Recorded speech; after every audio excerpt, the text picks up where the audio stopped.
623. மேலும் இவ்வாறே ஒவ்வொரு ஊரிலும் குற்றவாளியின் தலைவரை நாம் ஏற்படுத்தியிருக்கிறோம்.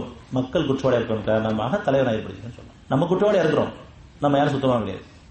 அது உணர்ந்து பார்த்தா புரியும். நம்ம சின்ன அதிகாரத்துக்கு சின்ன ஒரு பொறுப்பு கொடுக்கப்பட்டிருக்கு, நம்ம எவ்வளவு அதிகாரம் பண்றோம். அதிகாரம் பண்றதுக்காக கிடையாது, உபகாரம் பண்றதுக்காக ஒரு சூழ்நிலை அமைச்சிருக்கான், நம்ம அதிகாரம் பண்ணிருக்கோம். எல்லாத்தையும் குடும்ப தலைவன்ற ஒரு பெருமை, அதுல அதிகாரம். நான் தொழில் பண்றேன்னு சொன்னா நான் தான் பாஸ், எனக்கு இருக்கணும் அடிமைகள் அப்படின்னு சொல்லி அதிகாரம்.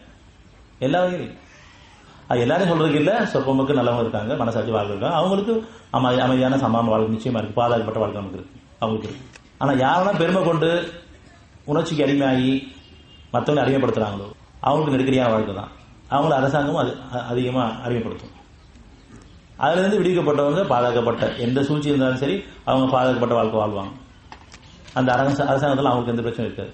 இப்ப நம்ம அரசாங்க பிரச்சனை வருதுன்னு சொன்னா, நெருக்கடி ஏற்படுதுன்னு சொன்னா, நம்முடைய பாவம் கலனிப்பா கலந்துருக்கு. நம்ம குற்றவாளியா இருக்கிறோம், நம்ம பெருமனோட இருக்கிறோம், நம்ம அதிகாரங்களோட இருக்கிறோம், அடிமைத்தனப்படுத்தக்கூட இருக்கிறோம். இந்த குணங்கள் மாறணும். பணிவு வேணும், நமக்கு சமாதானம் வேணும். இதுல நம்ம மாறல, சமாதானம் விரும்பல அப்படின்னு சொன்னா, இந்த சத்தியத்தை உணர்ந்து தெரிஞ்சலன்னு சொன்னா, அவன் பக்கம் திருப்பேன்னு சொன்னா, இவங்க என்னை காப்பாற்றுவாங்க அவங்க காப்பாற்றுவாங்கன்னு சொல்லிட்டு நம்ம மனித பக்கம் போகணும்னு சொன்னா, தலைவர் பக்கம் போகணும்னு சொன்னா, மதத்திற்கு பக்கம் போகணும்னு சொன்னா, எந்த வகையில எல்லாம் இவங்க காப்பாற்றுவாங்க அவங்க காப்பாற்ற நினைக்கிறோமோ அதில் இணைப்பா இருக்குது. இறைவனை தவிர யாரும் காப்பாற்ற முடியாது, பாதுகாக்க முடியாது. ஆனா நம்ம பெரும்பாலும் மனித பொருள்களை அல்லது தலைவர்களை, மத குருமார்களை இணைக்க ஆரம்பிச்சிடும். அது இணைப்பா இருக்கு. 767. அவருக்கு கொடிய வேதனை கூடியவர்களையே அவர்கள் மீது ஆதிக்கம் செலுத்துமாறு உலகம் அழிவினார்கள் நாம செய்வோம் என்று உங்கள் இறைவன் அறிவித்தது. உலகம் அழிவினார்கள், அதை நம்ம அறிந்த வரைக்கும் அடிமைத்தமா தான் வாழணும். அந்த மாதிரி நமக்கு வாழணும். அடியார்ல வாழணுமா அடித்தமிழ வாழணுமா? அடியார்ல வாழணும்னு சொன்னா அவன் பக்கம் சரணடைக்கணும். அவன் பார்த்து மன்னிப்பு கேட்கணும், அவன்கிட்ட சரணடைக்கணும். ரொம்ப லேசான பாதை. நம்ம தவற உணர்ந்து ஒத்துக்கிட்டு ஒப்படைச்சிட்டா போதும். நம்முடைய அரசன் இறைவன் ஒருவன் தான், இல்லை யாரும் எந்த மாற்று கருத்தும் கிடையாது.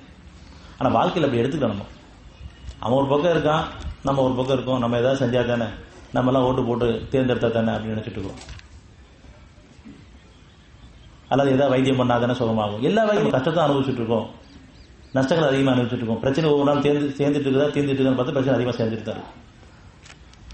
அது மலை போல ஆனதுக்கு அப்புறம் வழியே இல்லாம இறைவான்னு கூப்பிடும்போது அங்கிருந்து என்னோட உதவி நமக்கு இருக்குது. அப்படிப்பட்டவங்க நம்ம தான். அப்படி இல்லாம பலத்தான் நம்ம பார்த்துட்டு இருக்கோம் நம்முடைய வாழ்க்கையில.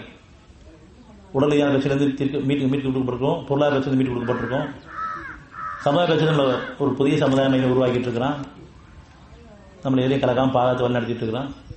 இன்னும் வீட்டு பிரச்சனை இருக்குன்னு சொன்னா நம்ம அவங்களுக்கு திரும்பாம இருக்கும். அந்த பாதையை ஒழுங்கா பயன்படுத்தல.